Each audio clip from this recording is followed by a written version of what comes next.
Une production, Les Podcasteurs.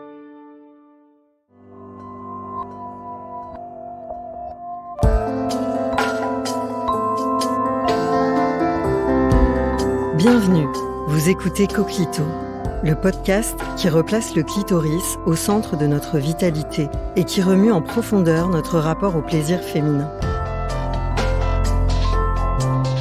Un rendez-vous de reconnexion à la puissance de cet organe trop longtemps ignoré. Un appel à notre boussole de sensibilité et de force.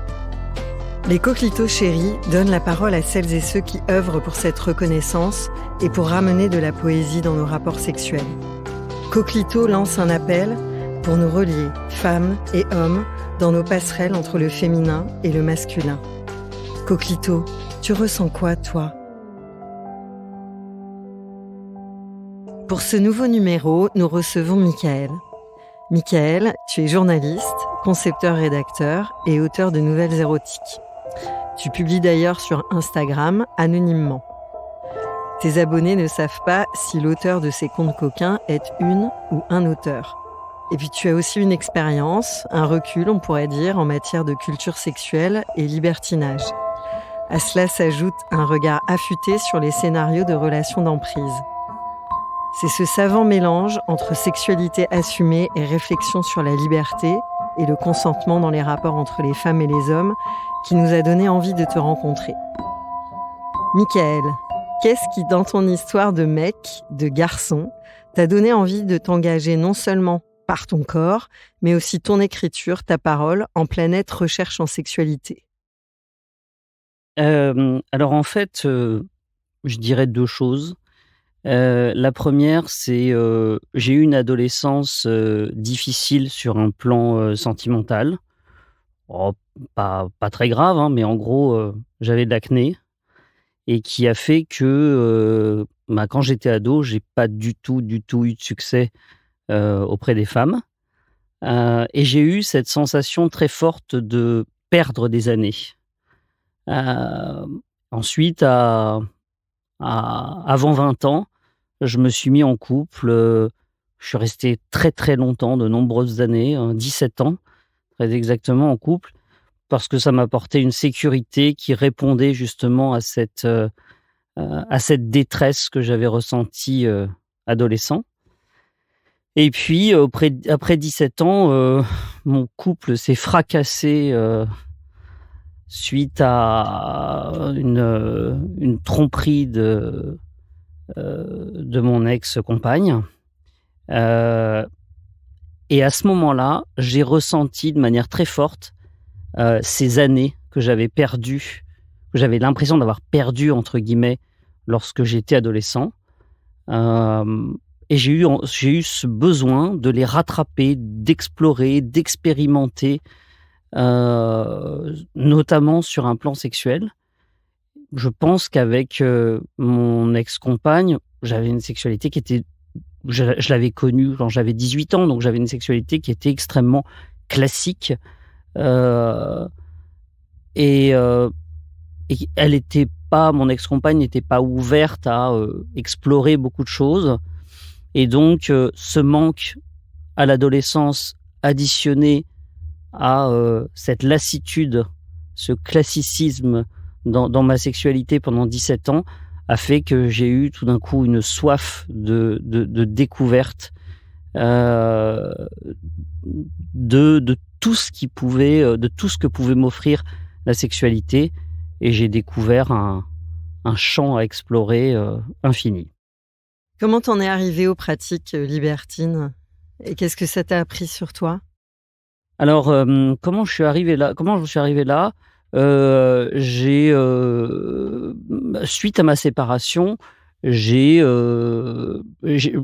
j'arrivais plus à retomber amoureux, donc du coup, c'est vrai que j'ai enchaîné beaucoup, les conquêtes pendant 7 ou 8 ans et notamment j'ai rencontré une femme qui avait très envie d'essayer. Qui avait très envie d'essayer le libertinage. En fait, plus exactement, elle avait très envie d'essayer les clubs libertins. Alors moi, je connaissais pas du tout. Mais comme j'étais très, très curieux, j'étais curieux de tout. Comme je te disais, j'avais cette soif d'explorer. Donc du coup, je me suis laissé tenter et donc c'est elle qui un soir m'a emmené, presque par surprise dans un célèbre, club libertin, parisien, un peu chic. Hem Et en fait, j'avais vraiment des appréhensions. Hem, J'avais une image, je pensais que ça allait être quelque chose d'un peu glauque, et en fait pas du tout. Ça a été une vraie révélation. Ce que ça m'a apporté, je dirais que ça m'a apporté l'idée que, au fond, on peut explorer, la sexualité sans tabou, qu'il y a pas de, comme dit le proverbe: «Là où il y a de la gêne, il y a pas de plaisir», et qu'on peut explorer, heu, toutes sortes de pratiques sans avoir à être jugé, en se départissant de tous les carcans moraux qu'il y a dans la société, et une fois qu'on a franchi ce cap, ben, c'est un peu l'hyperespace de la sexualité. Il y a plus de limite. Après on peut aller où on veut, et voilà, ça a été vraiment une sorte de déclic. Est-ce que tu peux nous expliquer en quoi le libertinage, c'est l'école du consentement? Parce que tu m'as expliqué au sens où le consentement, dans cet espace-là, on apprend à demander, à s'assurer de la réponse de l'autre. Est-ce que c'est un vrai oui? Est-ce que c'est un non qui dit vraiment non? Tu nous racontes un peu? C'est l'école du consentement parce que, dans le libertinage, il y a des codes. Il y a des codes implicites, en fait, mais qui font que sans ces codes-là, on ne rentre pas dans le libertinage. Quand on arrive la première fois dans un club libertin, c'est vraiment quelque chose qui frappe, c'est que c'est beaucoup plus respectueux qu'en boîte de nuit, par exemple. En boîte de nuit, heu, toutes les femmes qui ont été en boîte de nuit, le savent bien. Au bout d'une demi-heure ou d'une heure, on a un mec bourré qui vient se coller, qui vient mettre une main au cul, C'est et clair. finalement, c'est très désagréable, j'imagine. Enfin, je suis pas une femme, mais bon, je vois bien ce que ce type d'agression, peut, représenter. Et on n'a pas du tout ça dans un club libertin. Dans un club libertin, les gens sont extrêmement respectueux. Heu, il y a même pas besoin, il y a même pas besoin d'avoir, des vigiles, qui surveillent que les choses se passent bien. Parce qu'au final, si quelqu'un avait un geste déplacé, hem, il se ferait remettre à sa place, presque par tout le monde, même pas forcément par le conjoint ou de la nana qui l'aurait touché, sans son consentement, et il se ferait remettre, en place même par le voisin. Donc donc il y a ces codes qui fait que si on les respecte pas, on est assez vite éjecté. Hem Et au final, c'est effectivement, c'est très respectueux. Alors, il y a beaucoup de choses qui se passent, dans le regard. C'est pas forcément, on va chercher le consentement de l'autre dans le regard.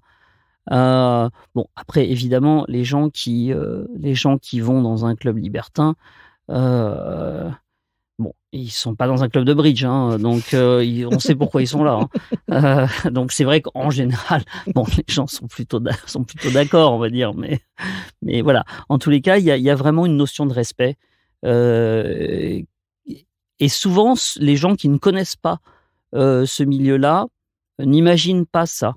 Ils ont une image, heu, que ce serait une sorte de lieu de débauche un peu glauque où tout le monde ferait n'importe quoi, alors qu'en fait c'est pas du tout le cas. C'est assez codifié, et c'est très respectueux. Et c'est plutôt un truc de fille ou de garçon? Des 2. Hem, alors évidemment, alors là, je parle des clubs, mais on pourrait étendre ça au libertinage, y compris à domicile. Mais Évidemment, il y a des soirées réservées aux couples ou alors, des soirées, dans lesquelles, les célibataires, sont autorisés. Donc c'est pas du tout la même ambiance. Quand les célibataires sont autorisés, évidemment qu'il y a beaucoup plus d'hommes et bon, moi, c'est une ambiance qui me plaît un peu moins. Mais sinon, les gens qui font du libertinage sont des gens qui ont, en général, qui en ont beaucoup parlé entre eux et qui sont d'accord, que ce soit l'homme ou la femme, d'y aller. Donc c'est ni un truc d'homme, ni un truc de femme, c'est beaucoup une histoire de couple, en fait. Ouais, j'allais te demander, Mmh. est-ce que c'est compatible avec une relation de couple? Et ça exige quoi du couple?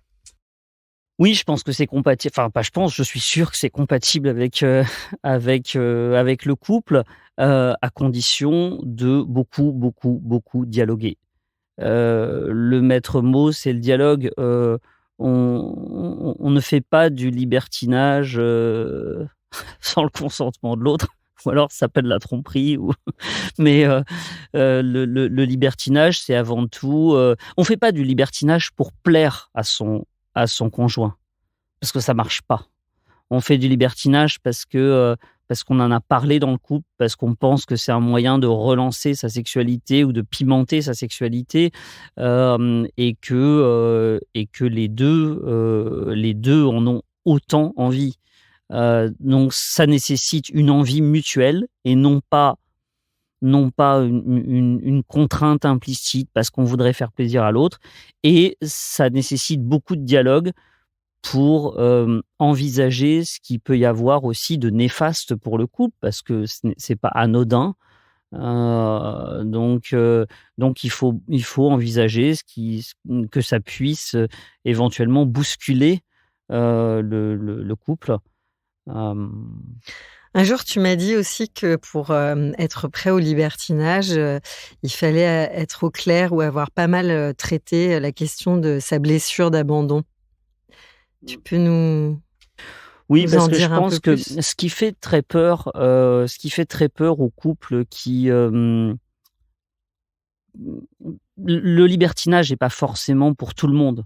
Je dis pas: «Ah bon, bah, si vous faites pas du libertinage, c'est qu'en fait vous avez rien compris à la vie». Non, il y a des gens qui ont pas envie et c'est tout à fait respectable.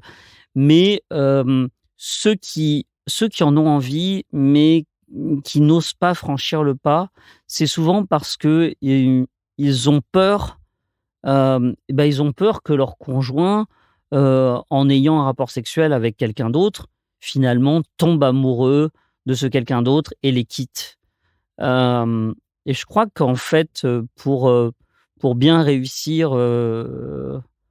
pour avoir des rapports épanouissants, dans le libertinage, je pense qu'il faut avoir confiance. Il faut avoir confiance en son partenaire et en soi. Il faut se faire confiance. Il faut faire confiance dans le couple qu'on forme avec son partenaire et c'est vrai qu'il faut avoir, je pense, un peu résolu, cette blessure d'abandon.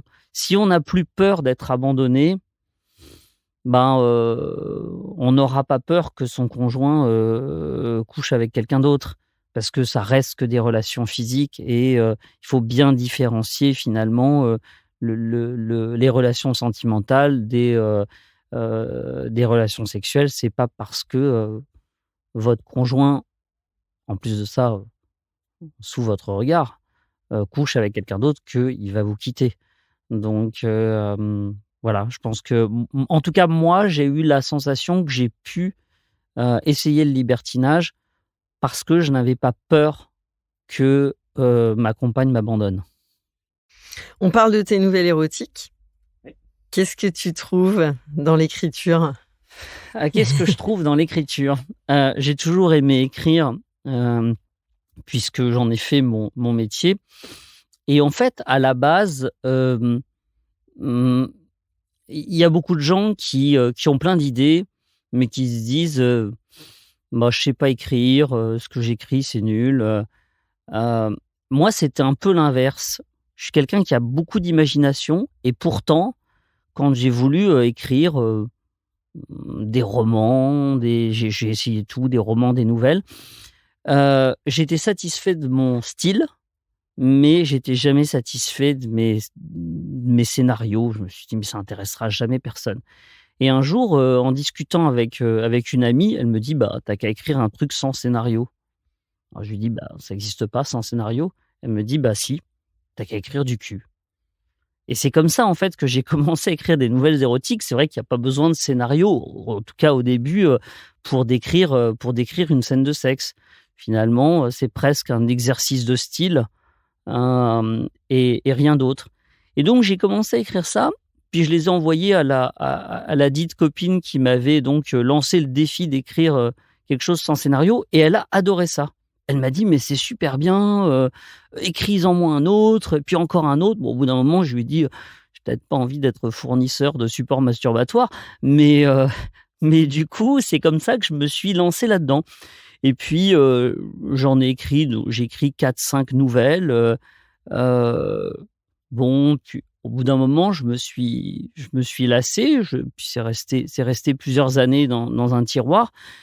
Et puis, c'est vrai qu'avec le développement des réseaux sociaux, un jour, bah, j'étais en train de me balader sur Instagram, et je tombe sur un compte qui publiait de nouvelles érotiques. Et je me suis dit: «Bah, tiens, c'est vrai que moi j'en ai en stock, hein, j'en ai dans un tiroir, et si je ressortais ça?» Et c'est comme ça que j'ai créé un compte, anonyme, donc avec un nom qui, ne laissait pas présager, de qui j'étais. Et j'ai publié d'abord mes anciennes histoires que j'avais gardées, puis, devant le succès, ça a eu beaucoup, beaucoup de succès, et ben, j'ai écrit la suite. Et donc j'écrivais comme ça un épisode tous les soirs, que je publiais entre 22 et 23 heures.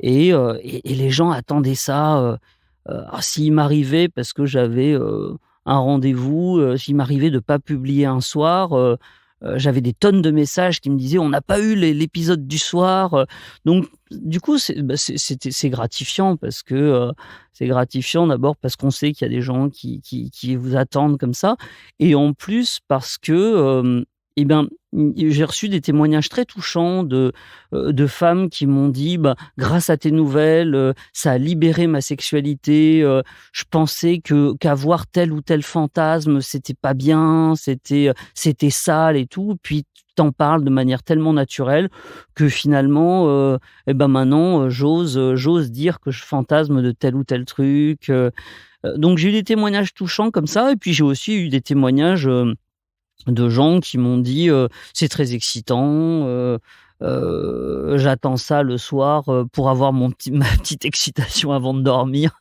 Donc voilà, j'avais l'impression d'être un peu un pourvoyeur de bonheur.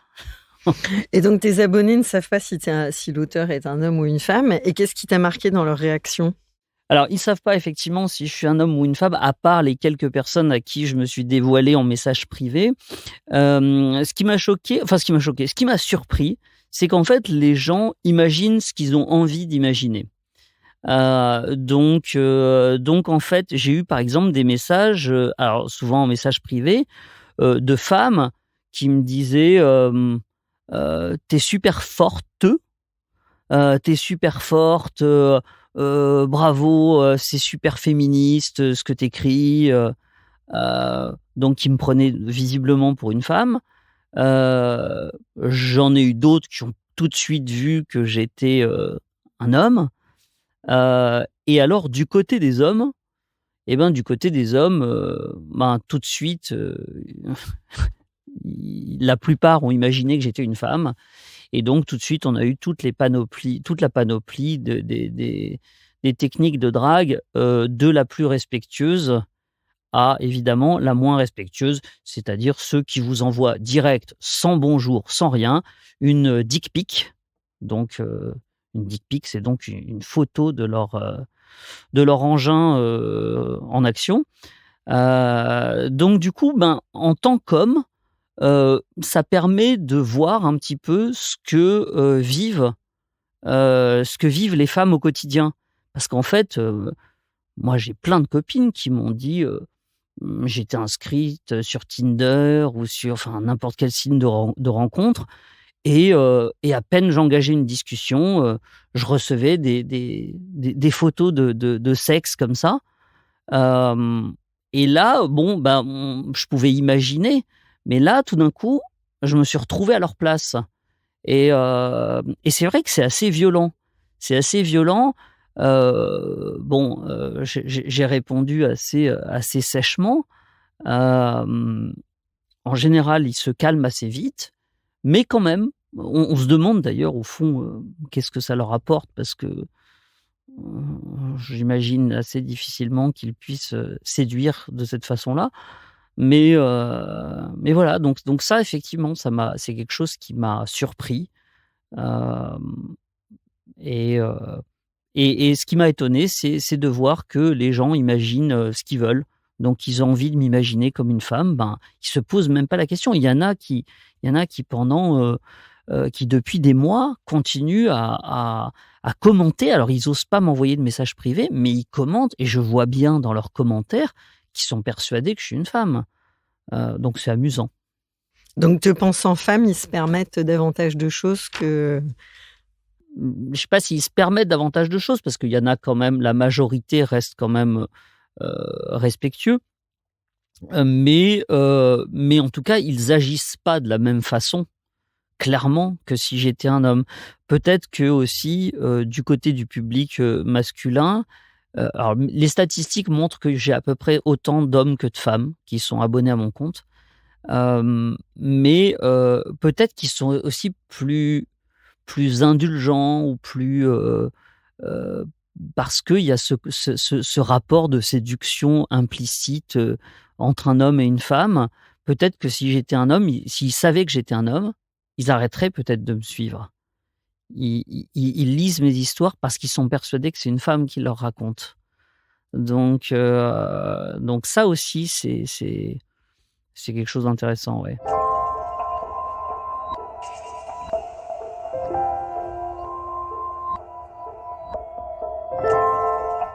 à ce propos, tu es un homme ou une femme? Mais écoute, je pense que je suis un peu des 2. Donc évidemment, je suis un homme, physiquement, je suis un homme et je pense comme un homme, mais je pense que j'ai un côté très, très, féminin et on pense souvent que l'homme pénètre et que la femme est pénétrée et en fait, moi, l'ouverture d'esprit que j'espère avoir, en tous les cas, enfin, que je pense avoir, m'a permis d'essayer, plein de choses et notamment le pegging ou en français le chevillage. C'est-à-dire en gros pour un homme hétérosexuel, être pénétré, par sa compagne équipée d'un god ceinture.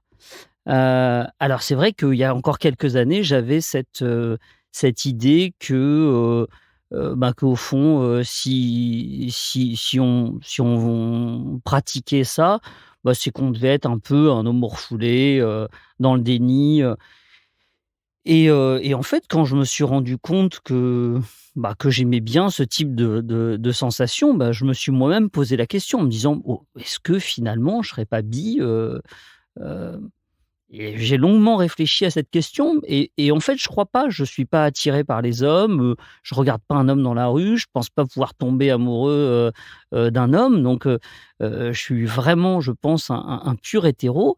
Sauf que j'ai dépassé ça et franchement, je plains ceux qui n'arrivent pas à dépasser ça parce que c'est des sensations qui sont, extrêmement plus puissantes finalement que quand on se contente, de pénétrer, en tant qu'homme.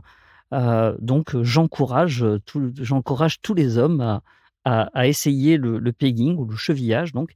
Hem Parce que ça veut pas pour autant dire qu'on est homosexuel. Il faut déconnecter, l'idée d'être pénétré et d'être homosexuel. Ce sont 2 choses différentes, Désirant, et désiré. exactement.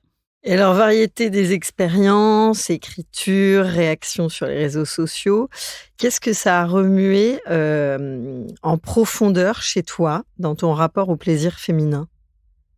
que ce soit tes propres expériences sexy, l'écriture, la réaction, ton propre cheminement d'humain. Bah, qu'est-ce que ça a remué? Disons que moi, j'ai toujours été, étonné, de rencontrer des femmes qui me disent qu'elles ont eu, des partenaires qui s'intéressent pas à leur corps, qui s'intéressent pas à leur plaisir et qui ne s'intéressent qu'à leur plaisir à eux, mais pas au plaisir de leur partenaire. Moi, ça m'a fait prendre conscience encore plus de l'importance de s'intéresser au plaisir de l'autre. D'abord, encore une fois, parce que je suis très curieux, donc il y a une vraie exploration à faire, hein, quand, alors après, je sais pas si, je vais pas dire je suis un bon coup, un mauvais coup. On est certainement tous le bon coup de quelqu'un et le mauvais coup de quelqu'un d'autre. Hem Mais en tous les cas, ça je pense qu'à la base, j'étais déjà, généreux avec mes partenaires. Heu, ça m'a ça m'a donné envie de l'être encore plus, peut-être, trop, je sais pas si on peut l'être trop, mais vraiment de me donner, voilà, de m'intéresser à tout ce qui pouvait, donner du plaisir, ouvrir des horizons à l'autre, communiquer mon expérience, heu, pour permettre à l'autre aussi, de continuer en fait, ouvrir une porte pour que l'autre continue aussi, à explorer sa propre sexualité. J'ai pas mal de copines assez éphémères qui m'ont dit, «C'est à partir du moment où je t'ai connu que, du coup, ben, je me suis sentie libre, ça m'a permis d'explorer ça parce qu'on en avait parlé, parce que, tu m'avais initié à ça, à telle ou telle pratique» et et voilà. Et ça, je pense que, plus j'ai eu d'expérience et plus, j'ai eu envie d'aller encore plus loin, heu, aussi bien pour m'ouvrir moi-même des portes à moi-même qu'aux autres. Alors pourquoi le clitoris est si méconnu? Heu, Parce que je vais répondre en tant qu'homme, hein. Parce que je pense qu'il y a beaucoup d'hommes qui cherchent pas. Pourtant, Ou qui rêverait d'en avoir un? ou peut-être qui rêveraient d'en avoir un. Qui sont, ouais, peut-être que finalement les hommes sont jaloux. C'est quand même le seul organe, du corps humain qui est exclusivement dédié au plaisir et nous, ben, on n'en a pas. Donc du coup, alors autant il y a des hommes qui se fichent complètement de pas avoir la possibilité de donner la vie, heu, autant je pense que tous les hommes aimeraient bien avoir, heu, un organe exclusivement dédié au plaisir. Il paraît, alors malheureusement, comme on peut pas changer de rôle, ben, on peut pas le savoir, mais il paraît que l'intensité du plaisir féminin, s'il est plus rare, en tous les cas, il semblerait, nettement plus fort. Bah, c'est vrai que quand je me dis que quand je vois en tant qu'homme ce que, je peux ressentir quand j'ai un orgasme, qu'est-ce que ça doit être, quand on est une femme?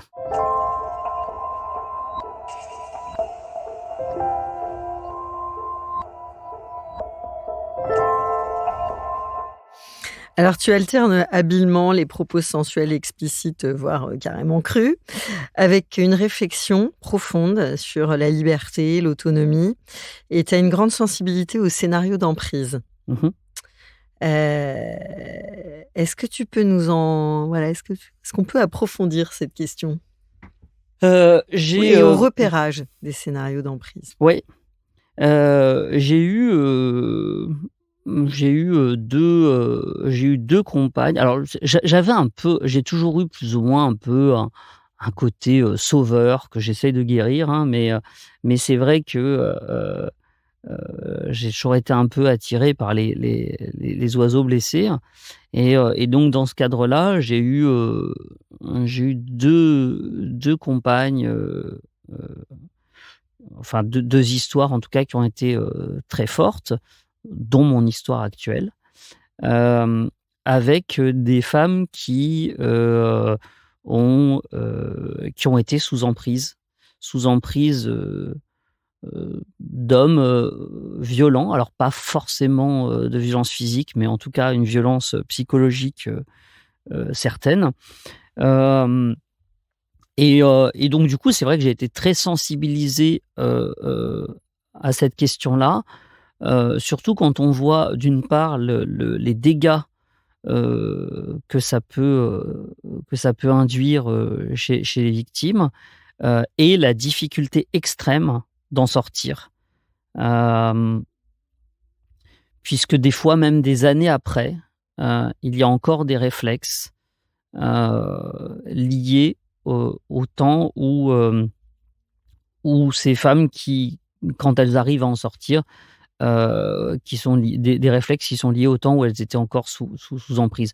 Donc après, bah, comment on reconnaît, on trouve ça un peu partout, dans n'importe quel article sur internet, mais bon, en gros, c'est toujours pareil, hein. Ce sont des hommes qui se présentent comme, au début, il y a la période un peu croissant, hein, ils sont très enjôleurs, tout va bien, et plein de compliments, enfin c'est presque trop beau pour être vrai. Et puis une fois que, leur partenaire est amoureuse et est accrochée, a l'impression d'avoir trouvé le partenaire idéal, tout d'un coup, là, il y a le changement donc le partenaire, alors je dis «le» parce que c'est souvent les hommes, hein, qui sont plus les manipulateurs et les femmes qui sont victimes, même si, l'inverse peut également exister. Et donc après dans un second temps, c'est la période biscotte, hein, j'appelle ça comme ça. Le manipulateur va devenir cassant, va devenir, «Tu grosse, tu grossi, tu fais mal le ménage». Donc on revient beaucoup à des stéréotypes en plus, sur, le rôle de la femme, hein, qui doit être, heu la cuisinière, la ménagère Et enfiler son string au bon moment. exactement, voilà. Donc donc ça va être les critiques vont se mettre à pleuvoir quand ça devient pas assez rapidement, les coups. Hem et souvent le piège dans lequel, tombent, les femmes, c'est qu'elles se disent: «Bon, c'est arrivé une fois, mais bon, je l'excuse parce que finalement, c'est un homme tellement bien, je m'entends tellement bien avec lui, puis ça les moments qu'on a passés ont été tellement forts, que bon, je passe l'éponge, il a été comme ça une fois, mais il était fatigué, il était en colère». Puis finalement, elle leur trouve des excuses, heu et heu et évidemment, s'il y a eu une fois, il faut fuir dès la première fois. S'il y a eu une fois, il y aura, 5 fois, 10 fois, et une fois que l'emprise est installée, vous avez beau avoir un homme, extrêmement violent, heu, physiquement ou psychologiquement tous les jours, toutes les minutes, la femme sous emprise n'arrivera pas à partir. Souvent, on entend les gens qui ne connaissent pas ce genre de situation disent: «Bah, pourquoi elle part pas?» «Parce qu'elle peut pas». Donc en fait, c'est une prison. C'est une prison mentale qu'arrive à construire le manipulateur et de laquelle il est très, très, très difficile de s'en sortir. Souvent, le manipulateur va en plus isoler la personne de ses soutiens, de sa famille, de ses amis, parce que dans les critiques, il va y avoir aussi des critiques sur l'entourage, «Ton frère, c'est un imbécile, ta meilleure amie, tu vois pas qu'elle te fait du mal», et cetera, de sorte d'isoler, sa proie. Hem Et ce sont des pitbulls, c'est-à-dire ils ne lâchent jamais. Ils ne lâchent que quand ils ont poussé leur victime au suicide ou à la dépression profonde heu, donc c'est extrêmement dangereux, c'est extrêmement courant. Faut pas croire que, voilà, que c'est rare. Moi, j'en connais encore j'ai des amis qui sont persuadées que ce sont elles qui sont en faute. Mais oui, mais c'est parce que j'ai pas fait ça comme il le voulait, voilà. Donc j'ai été très sensibilisé à ça effectivement. Alors, en quoi une meilleure connexion à nos coquelicots, participe à davantage d'autonomie dans la relation? Une sorte de processus de libération même peut-être? De respect, d'interaction créative? Mmh. Alors là, je suis sec. Je te la refais. Je te la refais. En quoi être mieux connecté à nos coquelicots? Mmh. Justement, ça peut permettre de sortir de scénarios d'emprise, d'être plus autonome, d'enclencher davantage de libération. Tu vois ça comment? Bah, disons que, je pense qu'il faut pas, il faut pas tout attendre, il faut pas tout attendre de l'autre, il faut pas tout attendre de la relation, heu et il faut pas non plus penser que on est tout pour l'autre. Il faut même quand on est très, très amoureux de quelqu'un, il faut toujours garder une certaine autonomie. Moi, c'est vrai que, on voit beaucoup se développer des nouveaux modes de relations amoureuses. Hem, bon, je sais pas si c'est une mode ou si c'est un mouvement de fond, mais c'est vrai qu'on voit, le couple ouvert, le polyamour, tout ce genre de nouvelles formes de relations de couple. Moi, je vois ça d'un œil plutôt positif parce que, je pense que, ça permet aux uns et aux autres d'être plus autonomes dans à la fois dans son couple, dans ses relations amoureuses et en même temps, aussi plus libre dans sa sexualité. Hem et heu et c'est sûr que je sais pas si ça garantit d'échapper, à une relation toxique, hem, mais sans doute qu'on est moins à risque que quand on est, heu quand on ne voit qu'une seule personne.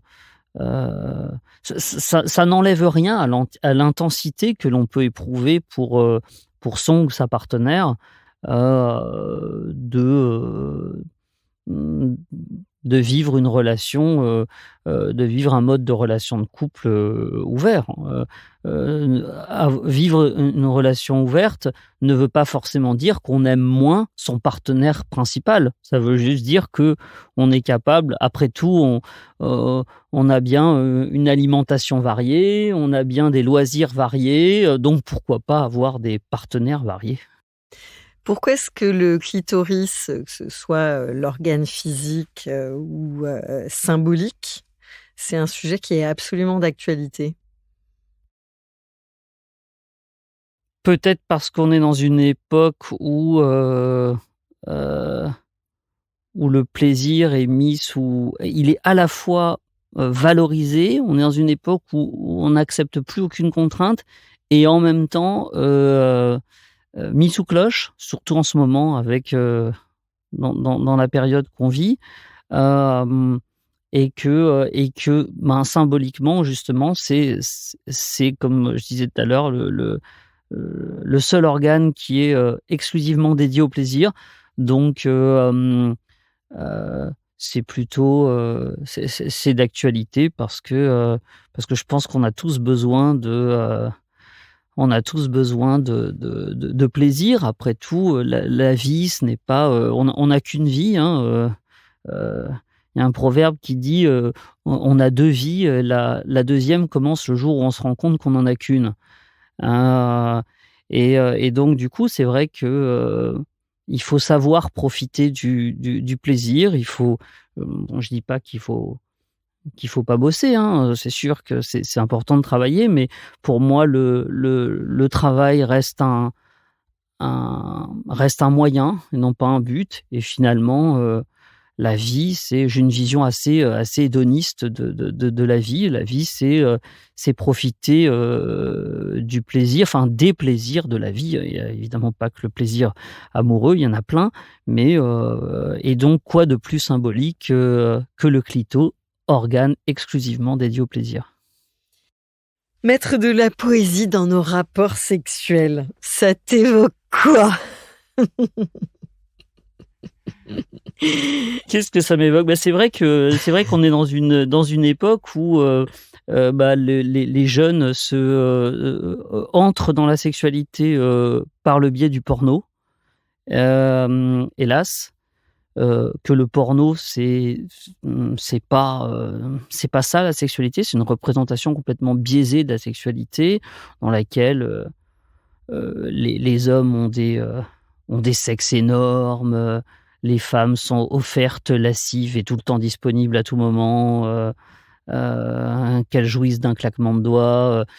Donc c'est pas vraiment ça, la sexualité. Et la sexualité, c'est quelque chose de, même quand on a une sexualité un peu, sauvage, ça reste quelque chose de très poétique. C'est avant tout, un rapport entre 2 personnes qui s'aiment. Et donc ça, c'est mon côté un peu peut-être fleur bleue, romantique, mais c'est pas parce que en rentrant du resto, on plaque sa compagne contre le mur et on la prend sauvagement, sans préliminaire, que c'est pas romantique ou que c'est pas poétique. En revanche, c'est sûr que le porno, ça, c'est pas poétique, non. Donc voilà. Alors avant de se dire à bientôt, Mickaël, je te propose qu'ici, dans ce studio, chacun s'installe dans son espace intime. Nous prenons le temps de nous inspirer depuis nos intérieurs, à l'écoute de nos dedans. Tu peux fermer les yeux. Je vais te poser quelques questions. À quel moment écoutes-tu ta boussole de sensibilité ?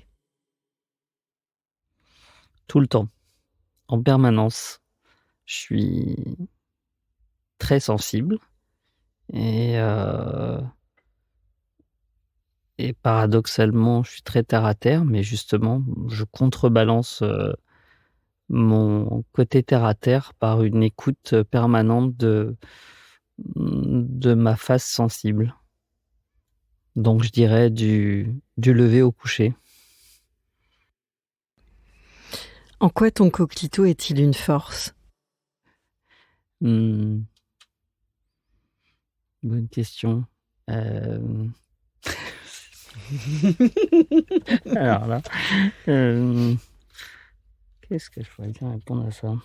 Vas-y, passe à la suite, on va voir après. Ouais, je continue. C'est quoi ces super pouvoirs ? Si tu sens que ton coquelicot est un peu ton chakra sacré, il a quoi comme super pouvoir ?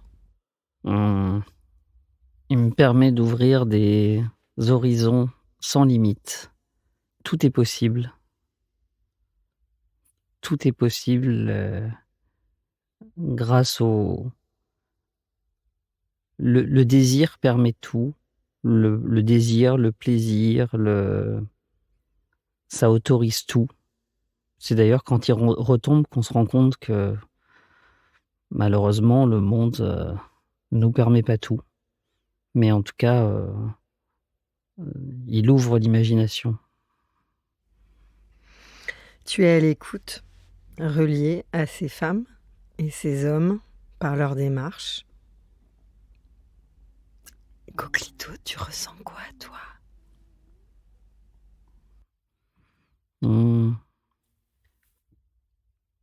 Je suis à ma place. Je suis à ma place.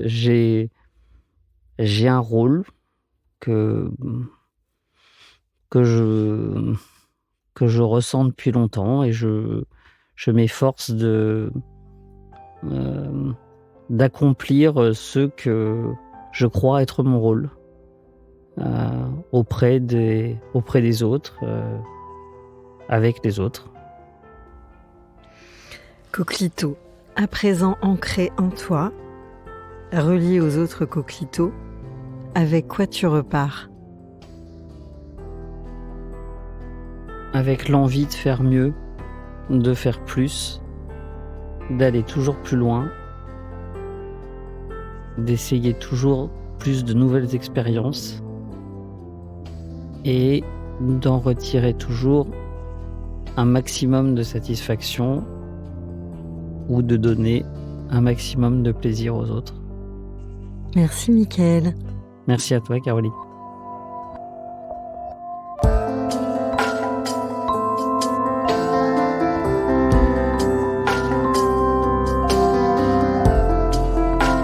À très bientôt pour un nouvel épisode de Coquelicot.